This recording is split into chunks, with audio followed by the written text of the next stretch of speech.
الحمدللہ رب العالمین والصلاة والسلام علی سید الانبیاء والمرسلین وعلی آلہ وصحبہ اجمعین، اما بعد۔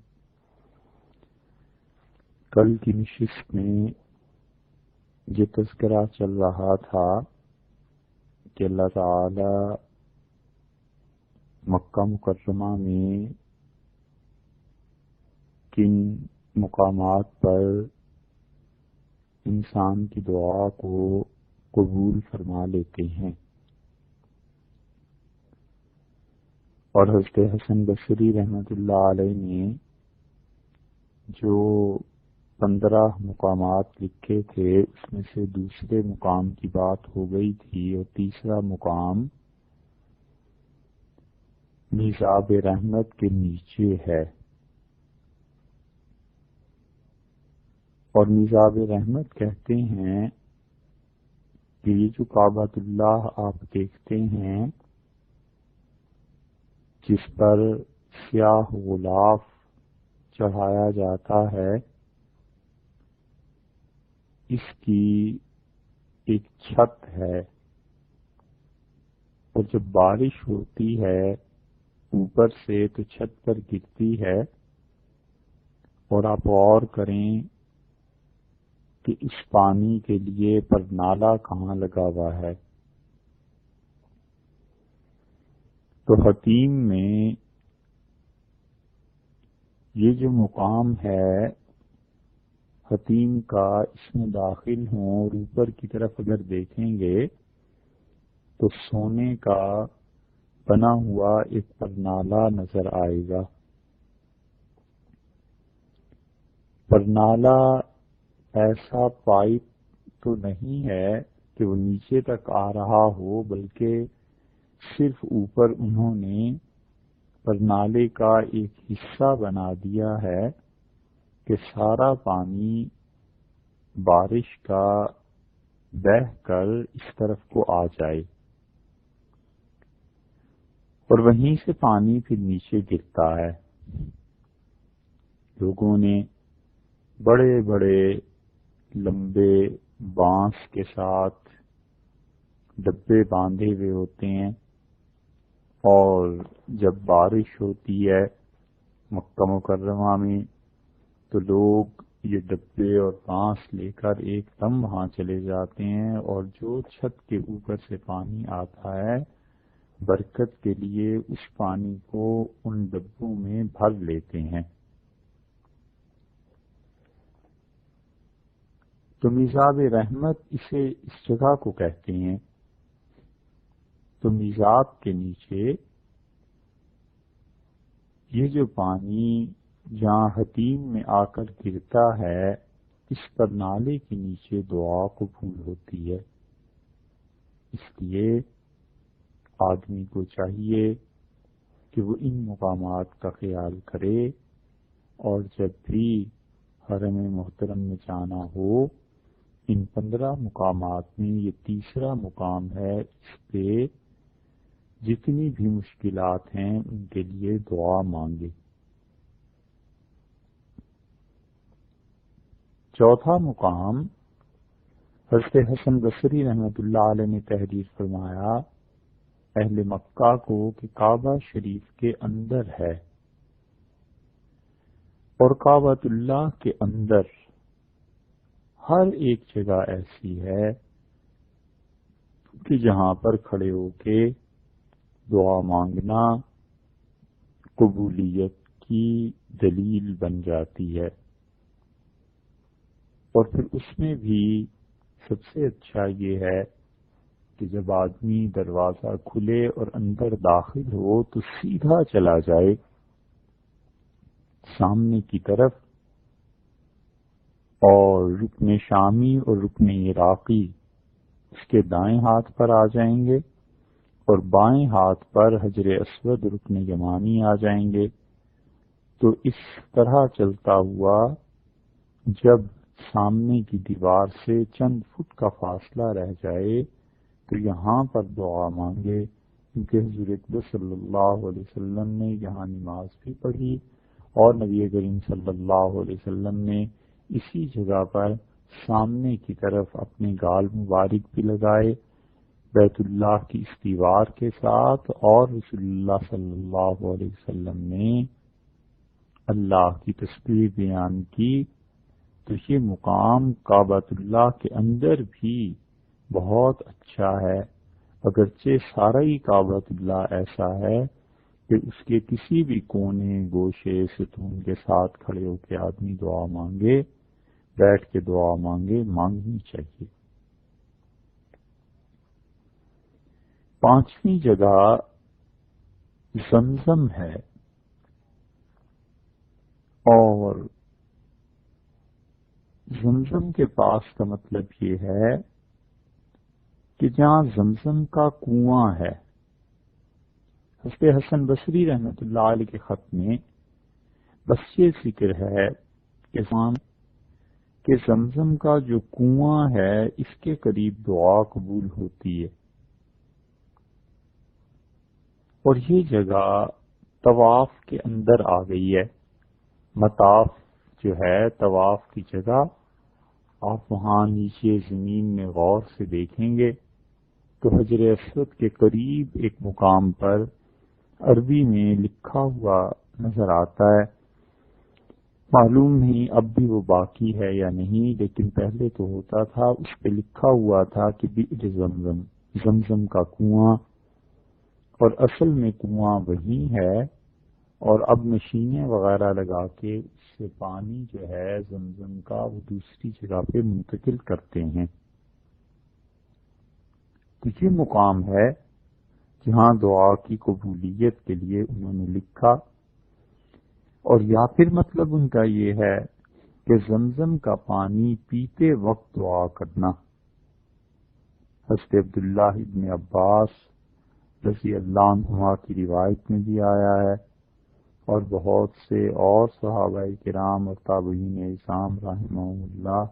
ورضی اللہ عنہم، ان سب نے یہ بتایا ہے کہ وہاں پر دعا قبول ہوتی ہے زمزم کے پیتے وقت، حتیٰ کہ یہ زمزم دنیا کے کسی حصے میں لے جایا جائے اور وہاں بھی پیا جائے تو بھی یہ دعا قبول ہوتی ہے۔ چھٹا مقام صفا پہاڑی ہے، اور ساتواں مقام مروہ ہے، اور صفا اور مروہ یہ دونوں ایسے مقامات ہیں جہاں رسول اللہ صلی اللہ علیہ وسلم نے ٹھہر کے اللہ سے دعا مانگی ہے، اس لیے چاہیے کہ صفا اور مروہ پر یہ جتنے چکر ہیں ہر چکر میں 2 مرتبہ جب دعا مانگیں گے، صفا پہ بھی مروہ پہ بھی، تو انشاءاللہ وہ دعا قبول ہو جائے گی۔ صفا اور مروہ دونوں پہاڑوں پر دعا مانگنا یہ 7واں مقام ہے جو حضرت حسن بصری رحمۃ اللہ علیہ نے تحریر فرمایا،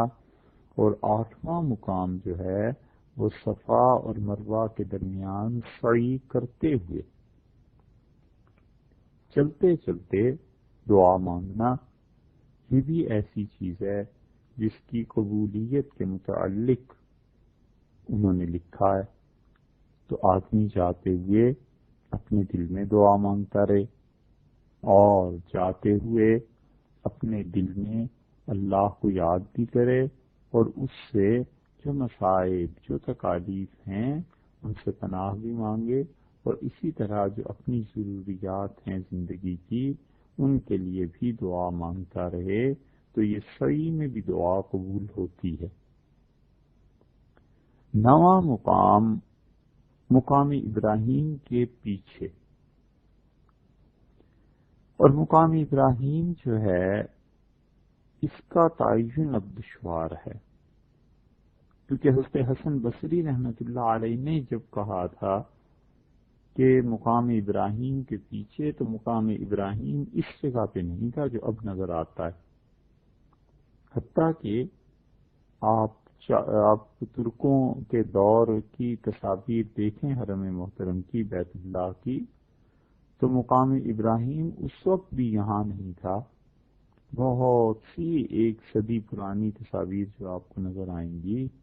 اس میں مقام ابراہیم دوسری جگہ پر تھا. تو اس لیے یا تو یہ کہا جائے کہ مقام ابراہیم جہاں بھی وہ پتھر رکھا ہے اس جگہ پہ دعا قبول ہوتی ہے، وہی مقام ابراہیم ہے.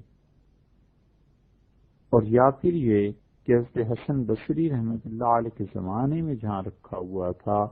وہاں کے متعلق انہوں نے فرمایا ہوگا اور وہاں دعا قبول ہوتی ہوگی. 10واں مقام عرفات ہے، اور عرفات میں اللہ سے بہت کثرت سے دعا مانگنی چاہیے. اور عرفات کے میدان میں جو چیزیں ہیں کام کرنے کے، ان میں افضل ترین عبادات میں دعا کو گنا گیا ہے. اور نبی کریم صلی اللہ علیہ وسلم نے بھی فرمایا کہ عرفہ کے دن کی بہترین دعا، نبی کریم صلی اللہ علیہ وسلم نے فرمایا وہ سب سے بہتر کلمات جو میں نے کہے اور مجھ سے پہلے انبیاء علیہ الصلوۃ والسلام نے وہاں پر دعا مانگی ہے، آپ نے فرمایا وہ یہ ہے کہ لا الہ الا اللہ وحدہ لا شریک لہ لہ الملک ولہ الحمد وہو علی کل شیء قدیر. یہ عرفات کی دعا رسول اللہ صلی اللہ علیہ وسلم نے بتائی ہے. دعا کے معنی صرف یہی نہیں ہے کہ اس میں کوئی چیز اللہ سے مانگی جائے، بلکہ اس کے ساتھ ساتھ اللہ تعالی کی تعریف کرنا یہ خود دعا میں شامل ہے. آپ غور کیجئے، کبھی کبھی کوئی آتا ہے فقیر، اور وہ فقیر آ کر کہتا ہے کہ تمہارے بچے جئیں، پھر چپ ہو جاتا ہے. تو اس دعا کا مقصد کیا ہے؟ مقصد اس کا مانگنا ہے. کوئی فقیر آتا ہے اور کہتا ہے کہ آپ تو جی بڑے سخی ہیں، اور آپ کی یہ تعریف وہ کرتا ہے، تو اصل مقصد تو مانگنا ہوا نا. بس ایسے ہی اللہ تعالی کے لیے تعریف کرنا ایک طرح اس سے مانگنے کے مترادف بھی سمجھا جاتا ہے، اور اللہ تعالی سے مانگنا بہت بڑی چیز ہے. اس لیے آدمی اللہ سے مانگتا رہے، خدا کی توفیق ہے جسے وہ دے دے. تو عرفات میں رسول اللہ صلی اللہ علیہ وسلم نے بتلایا کہ کیا چیز مانگنی ہے اور اللہ تعالی سے کیا دعا مانگنی ہے. تو آپ نے بتا دیا کہ عرفات کے دن مجھ سے پہلے انبیاء علیہ الصلوۃ والسلام بھی، اور جو میں نے مانگا ہے وہ یہ ہے کہ آپ نے فرمایا لا الہ الا اللہ وحدہ لا شریک لہ لہ الملک ولہ الحمد وہو علی کل شیء قدیر. اور اسی طرح ابن ابی شیبہ میں حضرت علی رضی اللہ عنہ کی دعا آئی ہے کہ رسول اللہ صلی اللہ علیہ وسلم نے بتلایا کہ عرفات کے میدان میں سب سے اچھی دعا جو میں نے مانگی ہے اور مجھ سے پہلے انبیاء علیہ الصلوۃ والسلام نے مانگی، سب سے زیادہ پڑھی جانے والی دعا یہ ہے. اور آن صلی اللہ علیہ وسلم نے اس دعا کے متعلق یہ جو فرمایا ہے کہ مجھ سے پہلے انبیاء علیہ الصلوۃ والسلام یہ پڑھتے تھے، اس کا مطلب یہ ہے کہ عرفات پہلے انبیاء علیہ الصلوۃ والسلام میں بھی ہوتا تھا.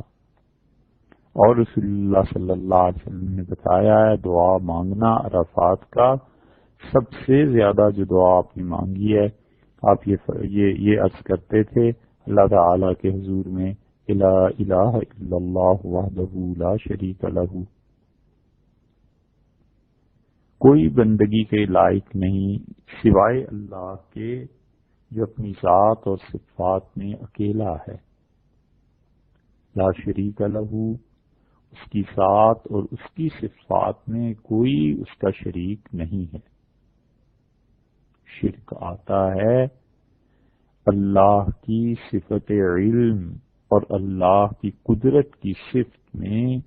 عام طور پہ لوگ کسی کو شریک کرتے ہیں، تو جب یہ کہے کہ لا شریک لہ، اس کی نفی کرے کہ اللہ تیرے علم جیسا علم کسی کا نہیں،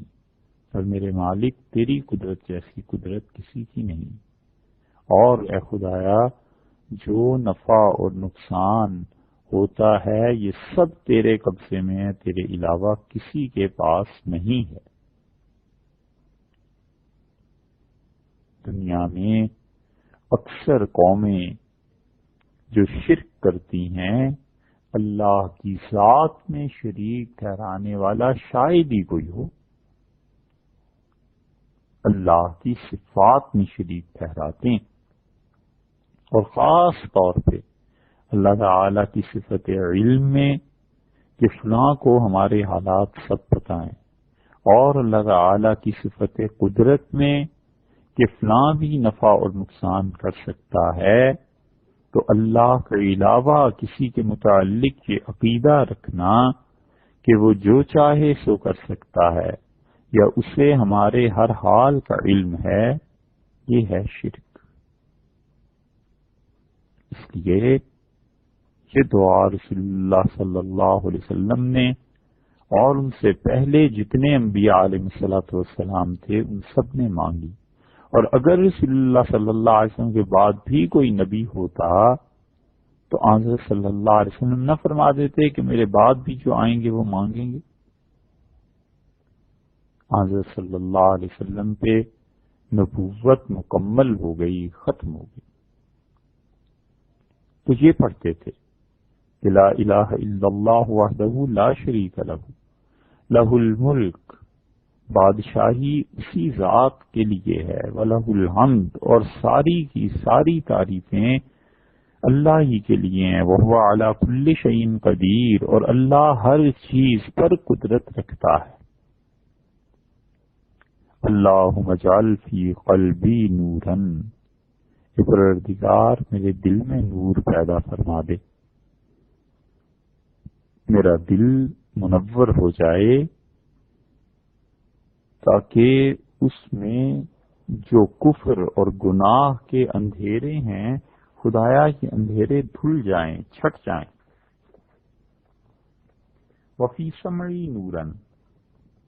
اور پروردگار میرے کانوں میں نور کر دے۔ تو مراد یہ تھی کہ میرے کان ہمیشہ اچھی بات کو سنیں اور بری بات کو نہ سنیں، ناپسند کر دیں، رد کر دیں بری بات کو، اور سب سے بری بات جو آدمی سنتا ہے وہ کسی کی غیبت ہے، جھوٹ ہے، اور جھوٹ میں بھی بدترین جھوٹ جو آدمی سنتا ہے وہ اپنی تعریف ہے۔ مت سنیں اپنی تعریف، اور اللہ سے پناہ مانگے اس گناہ سے کہ وہ ایسی نیت خراب کر کے کام کرنے لگ جائے کہ لوگ مجبور ہوں کہ اس کی تعریف کرنی ہی کرنی۔ اپنی تعریف کی تمنا کرنا، خواہش رکھنا کہ لوگ میری تعریف کریں، یہ باطن کی بیماریوں میں سے ایک بیماری ہے۔ چاہیے کہ اپنے آپ کو اس سے پاک کرے، تو بدترین جھوٹ جو سنتا ہے وہ اپنی تعریف ہے۔ تو رسول اللہ صلی اللہ علیہ وسلم نے فرمایا کہ یہ دعا انبیاء علیہ السلام بھی مانگتے تھے، وفی سمعی نوراً، اور اللہ میرے کانوں میں نور کر دے میں جھوٹ نہ سنوں، وفی بصری نوراً، اور پروردگار میری آنکھوں میں نور کر دے۔ آنکھوں میں جب نور آ جاتا ہے تو باطل کو نہیں دیکھتا، گناہ کی چیزوں کو نہیں دیکھتا، اور آنکھوں میں جب نور آ جاتا ہے تو اشیاء کو ان کے حقائق کے مطابق دیکھتا ہے۔ اور آنکھوں کا نور اسے اس بات سے ہٹا دیتا ہے کہ وہ اپنے اوپر اچھی نگاہ کرے۔ بہت سے لوگ یہ مسئلہ پوچھتے ہیں کہ غیر محرم سے نظر کیسے بچائیں، یہ بڑا گناہ ہو جاتا ہے، اور کوئی یہ مسئلہ نہیں پوچھتا، آج تک کسی نے نہیں پوچھا کہ ہم اپنے آپ کو بڑی اچھی نظر سے دیکھتے ہیں اور بڑا فخر کرتے ہیں اپنے پہ، اور یہ جو غرور کا پودا اپنے دل میں ہم لگاتے ہیں، اس کا بھی کوئی حل بتائیں کہ اپنے آپ کو اچھی نظر سے نہ دیکھیں۔ بدترین نظر انسان کی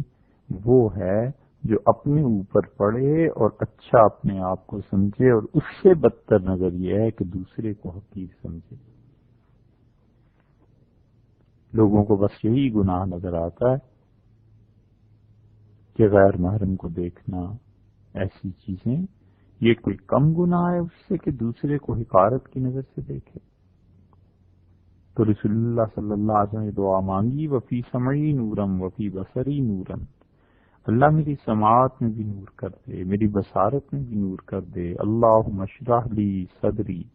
اللہ میرے سینے کو اپنے دین کے لیے کھول دے۔ ویسر لی امری، اور اللہ میرے کاموں کو آسان فرما دے۔ وَأَعُوذُ بِكَ مِن وَسَاوِسِ الصَّدْرِ، اور اللہ سینے میں جو وسوسے آتے ہیں نا، خدایا میں تیری پناہ مانگتا ہوں ان سے۔ وشتات الامر، اور اللہ کام منتشر ہو جائیں، کوئی کام زندگی میں بنے ہی نہ، اللہ اس سے بھی تیری پناہ مانگتا ہوں۔ وفتنۃ القبر، اور اللہ اس سے بھی پناہ مانگتا ہوں کہ قبر میں کسی آزمائش میں پڑ جاؤں۔ اللہم انی اعوذ بک، اے اللہ میں آپ سے پناہ مانگتا ہوں، من شر ما یلج فی اللیل، اس چیز کے شر سے جو رات میں آ جاتی ہے، چور آ جاتے ہیں، بلائیں آ جاتی ہیں، جنات آ جاتے ہیں، رات کے وقت بری خبریں آ جاتی ہیں، سننی پڑ جاتی ہے، سب سے پناہ مانگی۔ ومن شر ما یلج فی النہار، اور اے اللہ اس چیز کے شر سے بھی پناہ مانگتا ہوں جو دن میں پیش آتی ہے۔ وشر ما تحب بہ الریاح، اور اے اللہ وہ شر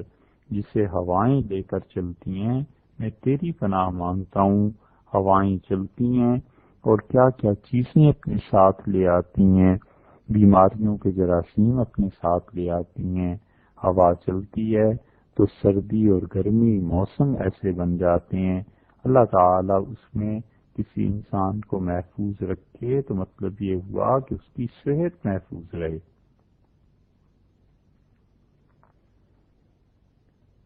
اور طبرانی میں رسول اللہ صلی اللہ علیہ وسلم کی یہ دعا آئی ہے کہ حضرت صلی اللہ علیہ وسلم عرفات میں یہ بھی پڑھتے تھے کہ لبیک اللہم لبیک انما الخیر خیر الآخرہ، اے اللہ میں حاضر ہوں اور اے اللہ میں حاضر ہوں، انما الخیر خیر الآخرہ، اور اللہ اچھائی اور خیر اور بھلائی تو بس وہی ہے جو آخرت میں ہمیں مل جائے گی۔ دنیا میں بھی بھلائیاں ملتی ہیں،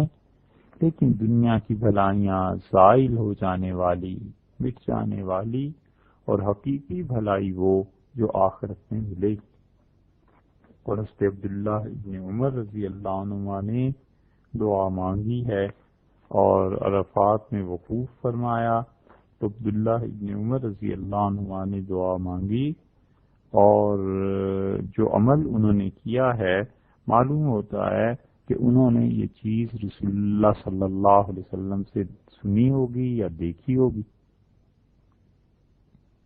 کیونکہ عبداللہ ابن عمر رضی اللہ عنہ رسول اللہ صلی اللہ علیہ وسلم کی سنتوں پر عمل کرنے میں بہت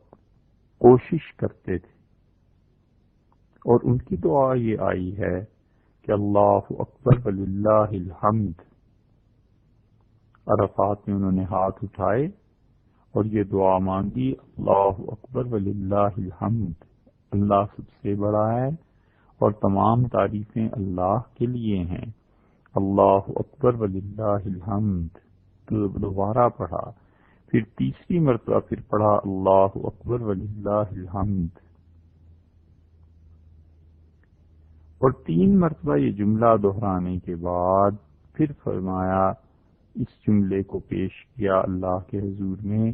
لا الہ الا اللہ وحدہ لا شریک لہ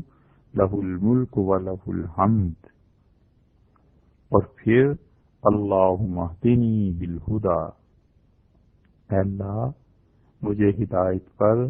ہمیشہ قائم رکھ، ونقنی بالتقوی، اور اے اللہ تقوی کے ذریعے مجھے بالکل صاف فرما دے، پاک فرما دے، واغفر لی فی الآخرۃ والاولی، اور اے پروردگار دنیا اور آخرت دونوں میں مجھے بخش دے۔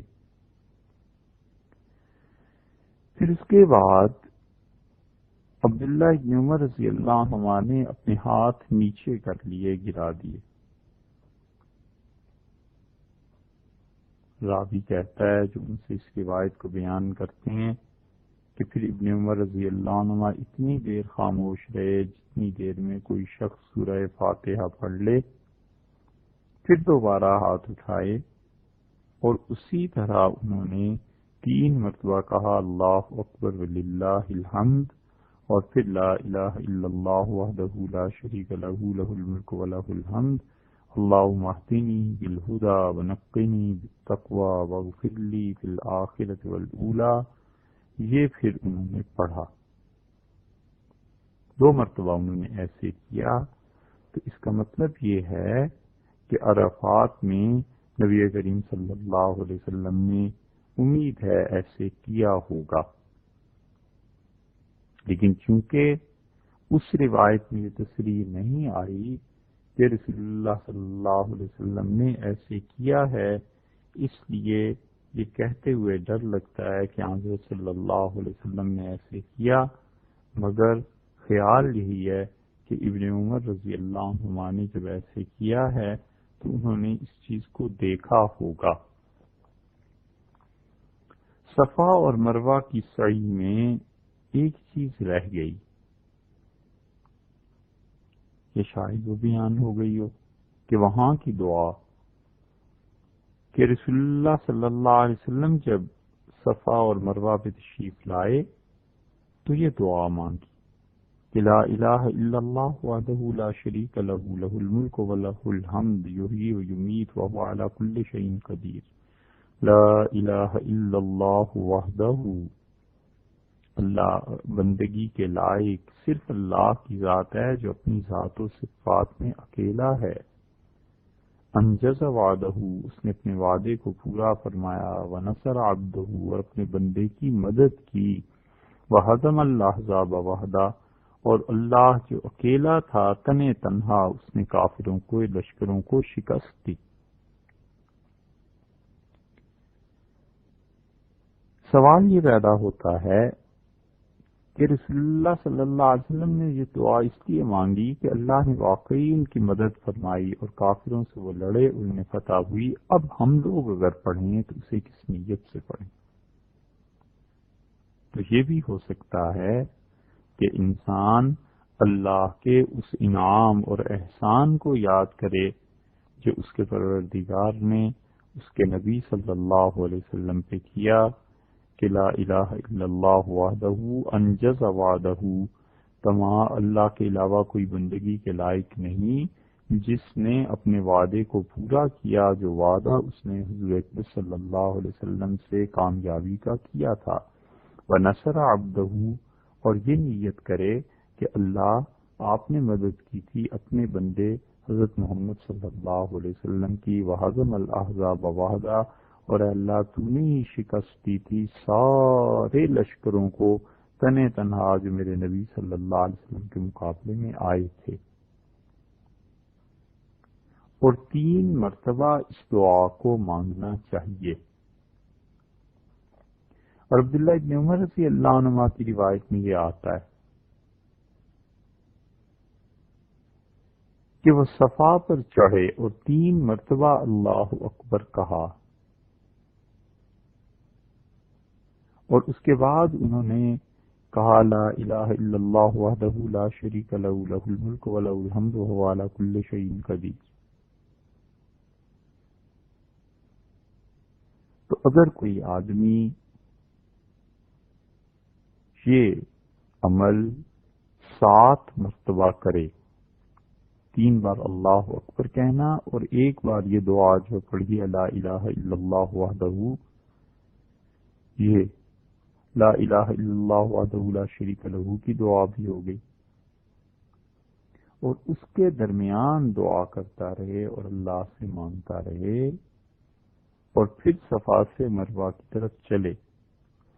اور مروہ پر جب چڑھ جائے تو وہاں بھی ایسے ہی کرے جیسے کہ صفا پر کیا تھا، یہاں تک کہ فارغ ہو جائے۔ ابو عوانہ رحمۃ اللہ علیہ نے اپنی مسند میں یہ حدیث ایسے ہی بیان کی ہے۔ تو مطلب یہ ہوا کہ صفا پر 3 مرتبہ یہ عمل کرنا، 7 مرتبہ یہ عمل کرنا ہے، یہ کوئی فرض واجب نہیں، دعا کی بات ہو رہی ہے، بہتر ہے کوئی کرے تو 7 مرتبہ یہ عمل ہوگا کہ 3 مرتبہ، 1 مرتبہ کا بتا دیتے ہیں، پھر اسے آپ 7 مرتبہ کر لیں، یعنی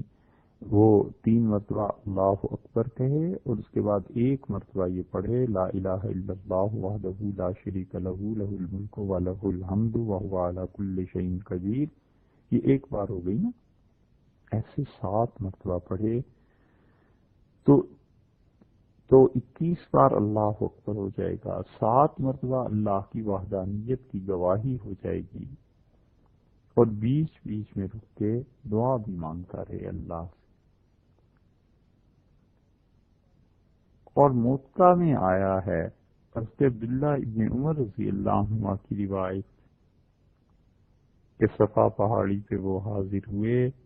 اللہ کی خدمت میں، تو انہوں نے یہ دعا مانگی کہ اللہم انک قلت ادعونی استجب لکم، اے اللہ آپ نے قرآن میں یہ کہا ہے کہ ادعونی استجب لکم، مجھ سے دعا مانگو میں تمہاری دعا ضرور قبول کر لوں گا، وَإِنَّكَ لَا تُخْلِفُ الْمِيعَادَ، اور اے اللہ آپ اپنے فضل و کرم سے اپنے وعدے سے ہٹتے نہیں ہیں، جب آپ وعدہ فرما لیں تو خدایا آپ اپنے وعدے سے پھرتے نہیں ہیں، وَإِنِّي أَسْأَلُكَ، اور اللہ میں آپ سے سوال کرتا ہوں کما ہدیتنی بالاسلامی، جیسے آپ نے اسلام کی دولت سے خدایا مجھے نوازا ہے، اللہ تنزعہ منی، اس دولت کو مجھ سے واپس نہ لے، حتی تتوفانی وانا مسلم، یہاں تک کہ اللہ مجھے موت آ جائے اور میں مسلمان ہی مروں، اس نعمت سے مجھے محروم نہ کر۔ عبداللہ ابن عمر رضی اللہ عنہ کی یہ دعا ہمیں سکھاتی ہے کہ اللہ نے جو اسلام کی نعمت دی ہے بہت بڑی چیز ہے۔ یہ جو لوگ کہتے پھرتے ہیں نا کہ ہمارا کیا ہے، ہم تو جی کوئی نسلی مسلمان ہیں، بس مسلمانوں کے گھر میں پیدا ہو گئے اور ہم نے تو اسلام کے لیے کچھ کیا نہیں، یہ جملے نہیں کہنے چاہیے، ڈرنا چاہیے اللہ سے، اس نے مہربانی کی، یہ تھوڑی بات ہے کہ مسلمانوں کے گھر پیدا کر دیا، کم سے کم لا الہ الا اللہ تو سنا، نہ پیدا کرتا اور کسی ہندو، سکھ، عیسائی، یہودی کے یہاں پیدا کر دیتا پھر کیا ہوتا؟ نہ کرے ایسے۔ بہت سے سیاسی لوگ کھاتے بنائے ہوئے ہوتے ہیں کہ یہ رسمی مسلمان اور اسمی مسلمان اور پتہ نہیں کیا کیا نام کے مسلمان، اور یہ چیزیں نمازیوں کے بھی کھاتے بنائے ہوئے ہوتے ہیں کہ یہ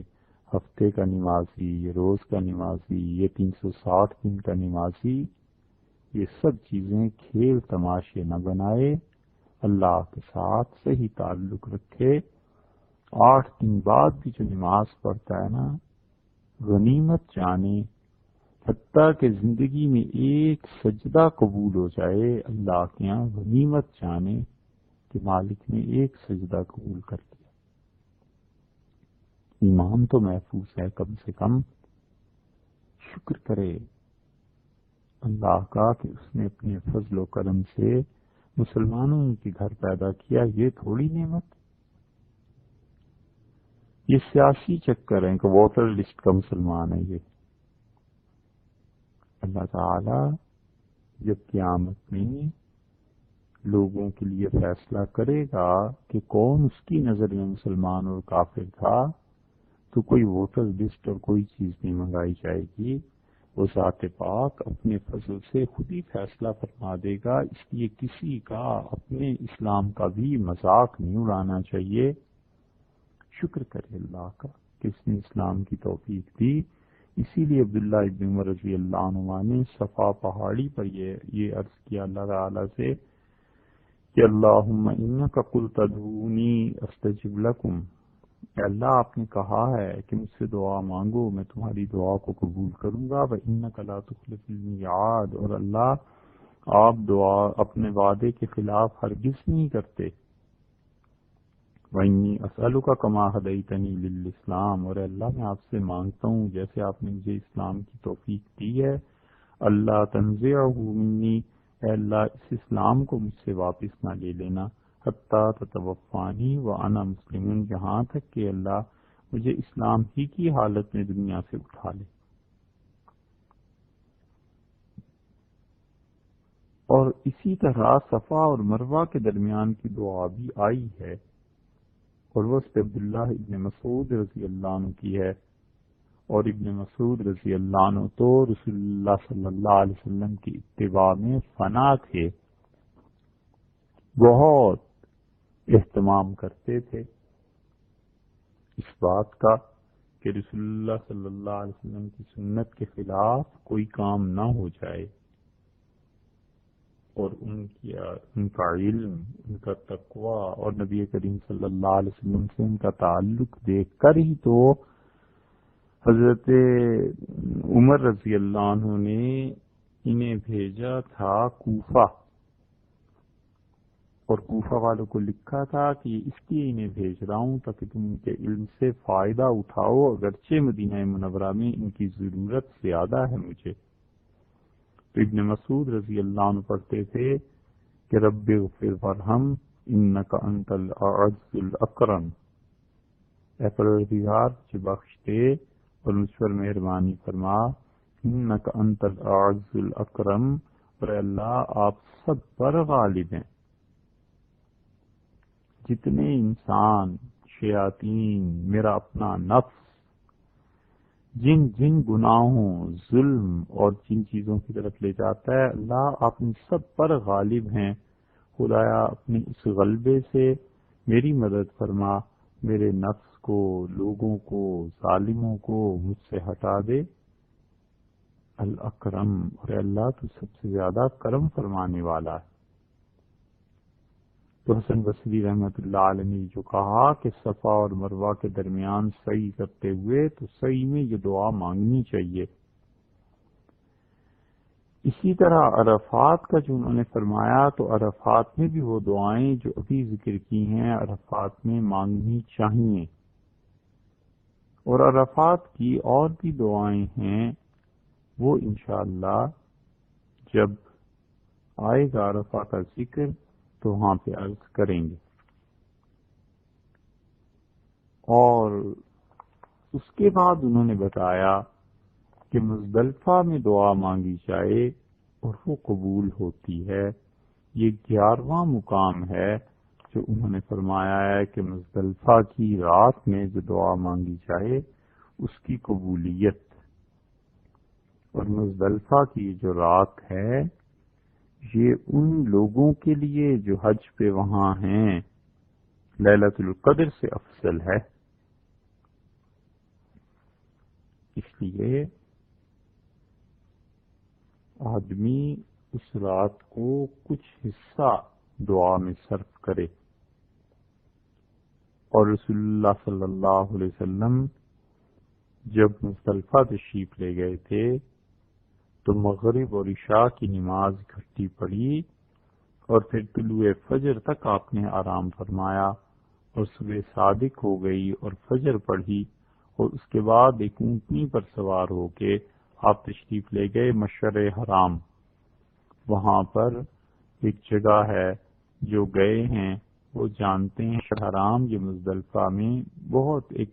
پہاڑی سمجھ لیں، اس لیے اسے جبل قضاہ بھی کہتے ہیں، اور اس کے قریب رسول اللہ صلی اللہ علیہ وسلم رکے تھے۔ آج کل ایک مسجد بھی بنا دی ہے، بہت بڑی، بہت خوبصورت۔ یہاں پہنچ کے رسول اللہ صلی اللہ علیہ وسلم نے قبلہ کی طرف رخ کیا، اور بار بار یہ پڑھتے رہے، اللہ اکبر اللہ اکبر اللہ اکبر، اور لا الہ الا اللہ، اور لا الہ الا اللہ وحدہ لا شریک لہ، اس میں مشغول رہے رسول اللہ صلی اللہ علیہ وسلم۔ ابو عوانہ رحمۃ اللہ علیہ نے اور نسائی مسلم وغیرہ میں بھی حضرت جابر رضی اللہ عنہ کی روایت یہ آتی ہے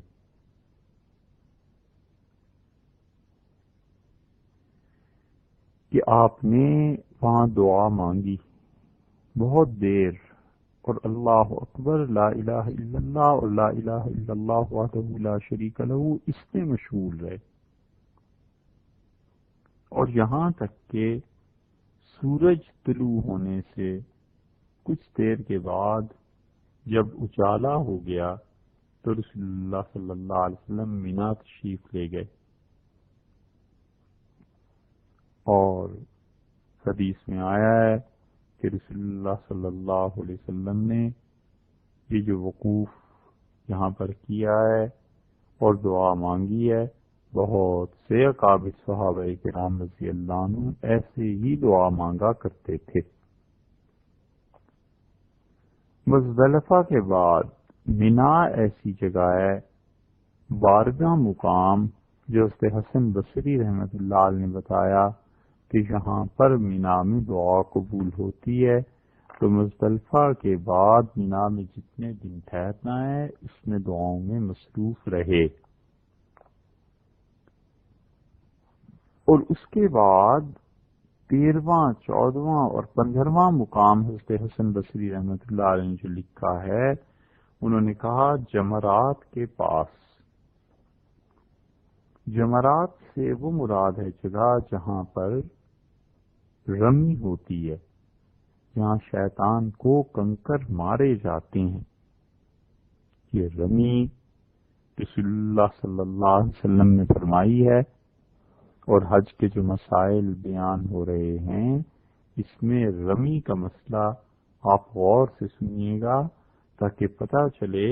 کہ شیطان وہاں جانے والوں کو رمی کرتا ہے یا جانے والے شیطان کو رمی کرتے ہیں۔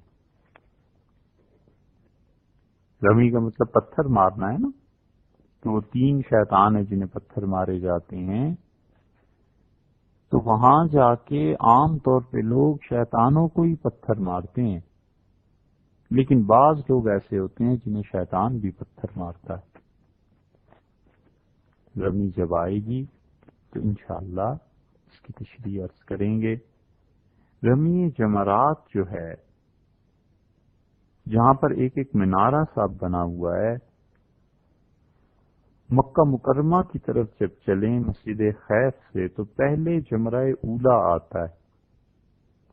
اس کے بعد جمرہ وسطیٰ آتا ہے، اور آخر پہ آئے گا جمرہ اخری۔ یہ جمرہ اخری جو ہے اسے فقہا جمرہ کبریٰ اور جمرہ عقبہ بھی لکھتے ہیں۔ جمرہ اولا کی رمی کرنے کے بعد سب سے پہلا شیطان جو آتا ہے جمرہ اولا، اس کی رمی کرنے کے بعد وہاں سے ہٹ کر کچھ دیر دعا مانگنی چاہیے۔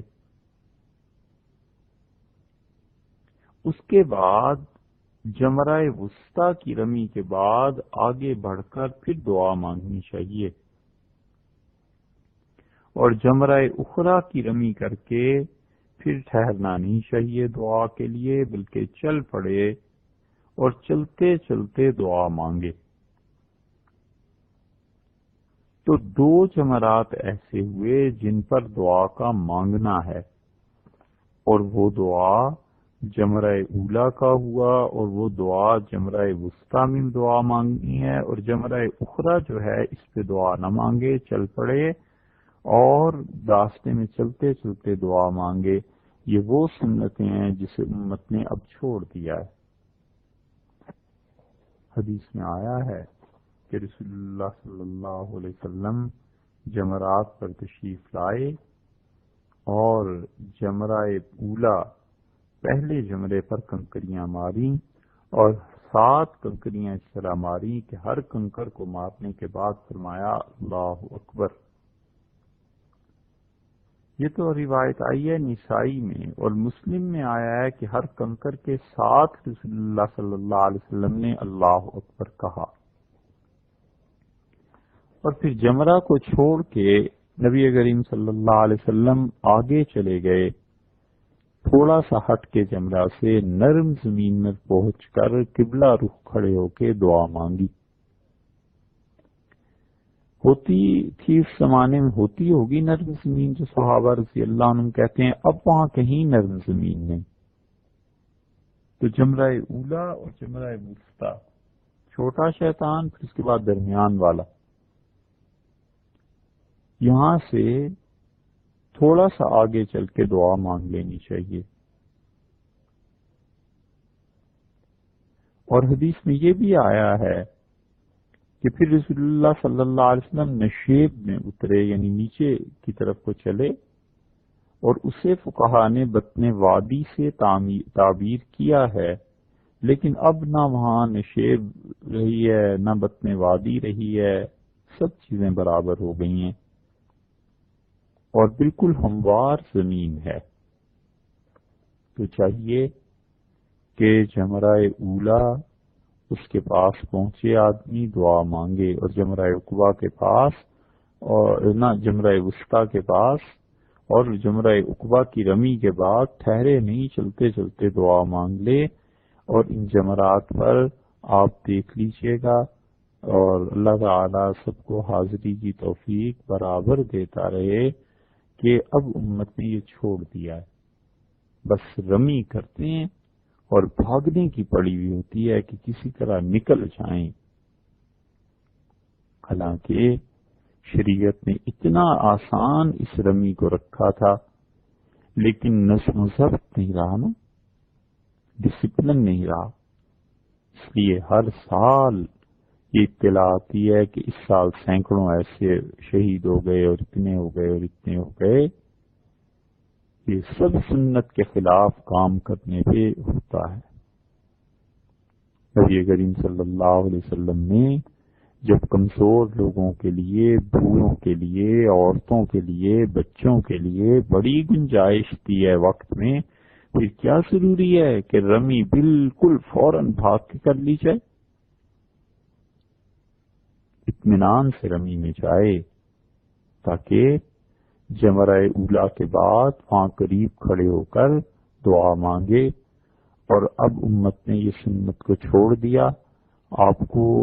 لاکھوں آدمیوں میں چند 100 نظر آئیں گے کہ کوئی دعا مانگتا ہو، 10,000 آدمیوں میں شاید ایک آدمی مل جائے جو وہاں پر جمرے کے پاس کچھ دور ہٹ کے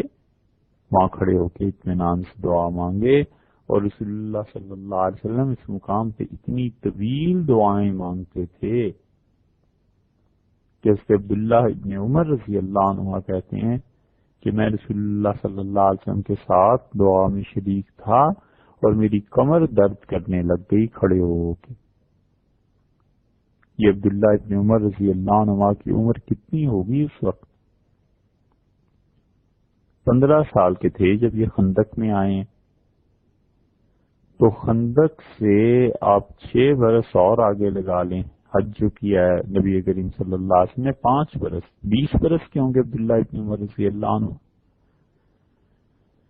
تو 20 یا 21 برس کی عمر ان کی ہوگی۔ جوانی تھی، اس عمر میں اور وہ عرب کے ماحول میں، اور اللہ نے انہیں جیسی صحت دی ہوگی، کتنی دیر رسول اللہ صلی اللہ علیہ وسلم کھڑے رہے ہوں گے کہ اس نوجوان کی کمر میں درد ہونے لگا۔ اور عبداللہ ابن مسعود رضی اللہ عنہ تو کہتے تھے کہ نبی کریم صلی اللہ علیہ وسلم کھڑے رہے دعا کے لیے اتنی دیر جتنی دیر میں سورہ بقرہ کی تلاوت کر دی جائے، 2.5 پارے پڑھ لیے جائیں۔ سورہ بقرہ تقریباً 2.5 پارے ہیں۔ آپ اندازہ کیجئے اگر کوئی آدمی 20 منٹ میں بھی ایک پارہ پڑھے تو یہ 50 منٹ بن جاتے ہیں۔ اس کا مطلب یہ ہوا کہ گھنٹہ پون گھنٹہ دعا مانگتے رہے رسول اللہ صلی اللہ علیہ وسلم، اور امت نے ان چیزوں کو بھلا دیا ہے۔ یہ 15 مقامات تو حضرت نے لکھے ہیں رحمت اللہ علیہ، تو تینوں جمرات کے قریب بھی دعا مانگنی ہو گئی۔ جمرہ اولا، پہلا شیطان، یہ آپ ترتیب یاد رکھیں، جب آپ آ رہے ہیں مینا سے مکہ مکرمہ کی طرف آپ کا چہرہ ہے، یا ادھر کو رہے ہیں گویا مکہ جا رہے ہیں، تو مسجد خیف سے آگے چل کے مکہ معظمہ کی طرف بڑھیں گے تو پہلا جمرہ اولا ہے، اس کے بعد وسطی ہے، اس کے بعد اخرا ہے۔ ایک اور مقام بھی جو مدینہ منورہ میں ہے، اور وہ نبی کریم صلی اللہ علیہ وسلم کا روضہ مبارک ہے، جہاں پر سب سے زیادہ اللہ کی رحمت نازل ہوتی ہے، اور آنظر صلی اللہ علیہ وسلم کے روضہ مبارک سے بڑھ کر اور کہاں رحمت نازل ہوتی ہوگی۔ اس لیے وہ مقام ایسا ہے جس مقام پر دعا مانگنی چاہیے۔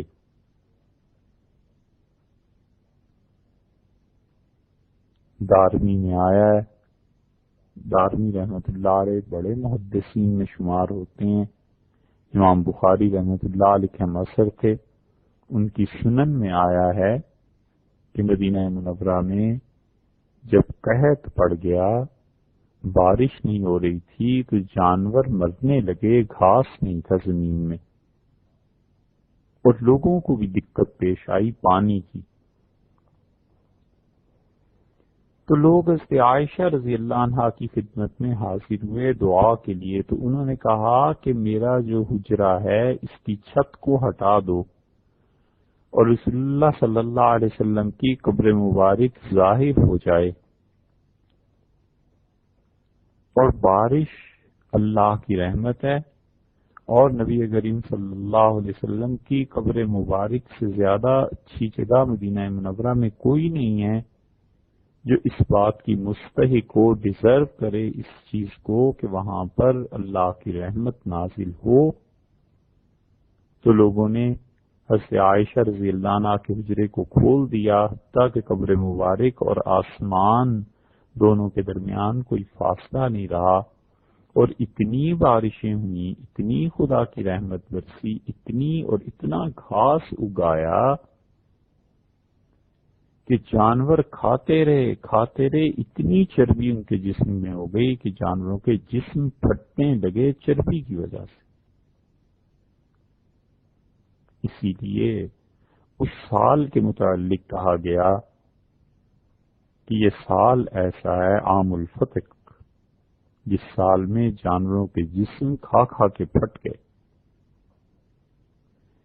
اس واقعے پہ شیخ الاسلام ابن تیمیہ رحمۃ اللہ علیہ نے اگرچہ تنقید کی ہے، لیکن یہ شیخ کی غلطی ہے،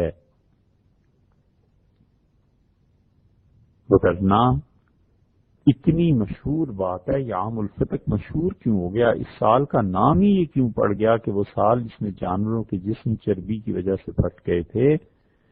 کیونکہ جانوروں کے لیے گھاس اتنی ہو گئی، اور رسول اللہ صلی اللہ علیہ وسلم کی قبر مبارک اللہ کی سب سے زیادہ رحمت وہاں حاصل ہوتی ہے، مدینہ منورہ میں۔ اور اسی لیے عثمانیوں نے خلافت ترکیہ میں انہوں نے جو گنبد بنایا ہے روضہ مبارک کا، وہاں آپ غور کریں تو ایک چھوٹا سا دروازہ ہے، کھڑکی ہے، دروازہ تو نہیں، کھڑکی ہے چھوٹی سی. اور ترکوں کے ہاں یہ رہا کہ جب بارش نہیں ہوتی تھی تو ترک اس کھڑکی کو کھول دیتے تھے. اسی وجہ سے کہ دارمی میں یہ روایت آئی ہے، اور رسول اللہ صلی اللہ علیہ وسلم کی قبر مبارک اس پر خدا کی رحمت نازل ہوتی تھی. یہ اہل مدینہ میں رہا ہے کہ جب بارش نہ ہو تو اس ذریعے سے خدا کی رحمت کو طلب کرتے ہیں، مانگتے ہیں. تو یہ بھی ایک خدا کی رحمت کی جگہ ہے، بہت بڑی جگہ ہے، یہاں بھی دعا مانگنی چاہیے. جب سلام پیش کریں تو وہاں بھی اللہ سے دعا مانگیں. یہ 16واں مقام ہو گیا، لیکن حضرت نے نہیں لکھا، حسن بصری رحمۃ اللہ نے صرف مکہ ہی کے مقامات لکھے. مکہ مکرمہ میں اور بھی جگہ ہیں. یہ ملا علی قاری رحمۃ اللہ نے بھی اس پہ لکھا ہے، مناسک پہ جو انہوں نے کتاب لکھی ہے. اب وہ اس وقت ہے نہیں، وگرنہ اس سے بھی گنتے مقامات کو.